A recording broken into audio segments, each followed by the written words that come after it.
Well, the European market is, I think it's much more a mature market, in fact, when you speak about energy transition, because the majority of the European countries have already rolled out smart meters.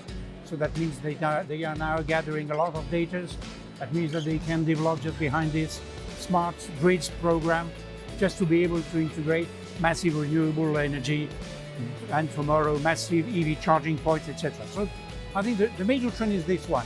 A couple of years ago, when you were in this European utility week, you could see that some people were hesitating what was the right trend. But now I think all European companies, with different level, of course, of development, but are now focused on energy transition as a much more mature market. That I used to say that energy transition is no more a proof of concept. It's now a question of industrialization and transformation. Well, you see on this area, which is the Enedis stand, you can see that we have smart meters. We have a very important program of rolling out of smart meters. We already rolled out more than 22 million smart meters. By the end of 2021, we will have rolled out 35 million smart meters. This is the basis, I would say, of a smart grid. That means that in parallel, we are developing what we call a smart grid. That means a grid which is more and more smarter.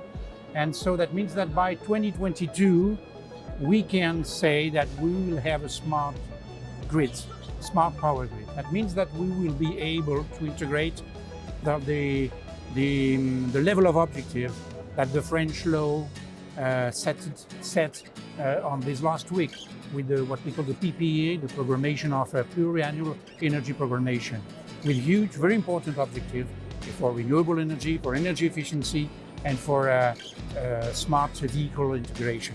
These objectives are for tomorrow. 2030 is tomorrow, so that means that we have to be ready now.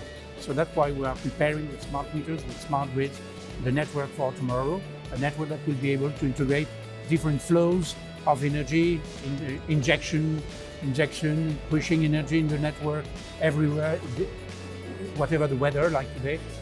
That means that, well, I think, as I said this morning, everybody here in this area is preparing itself to be able to be at the meeting point in 2030. The future is as I used to say, is no more on technology, I would say. Of course, we will continue to improve smart charging, etc. But I think that our future for everybody here, as utilities, is much more about, I used to say, to acceleration of the transformation. Because, well, in a very rapid way of thinking, you could say that some years ago, less than 10 years ago, we were a linear and long-term development company business. We entered only, well, less than 10 years ago in a real-time and systemic business. It's a huge transformation. It's not only technological, it's not only digital, it's also, I would say, skills and human transformation. That means that even our own way to operate the business is totally different. Because you much work in a very much horizontal way, to connect many people, to gather the intelligence of people, to be able to innovate in a much more rapid way than ever.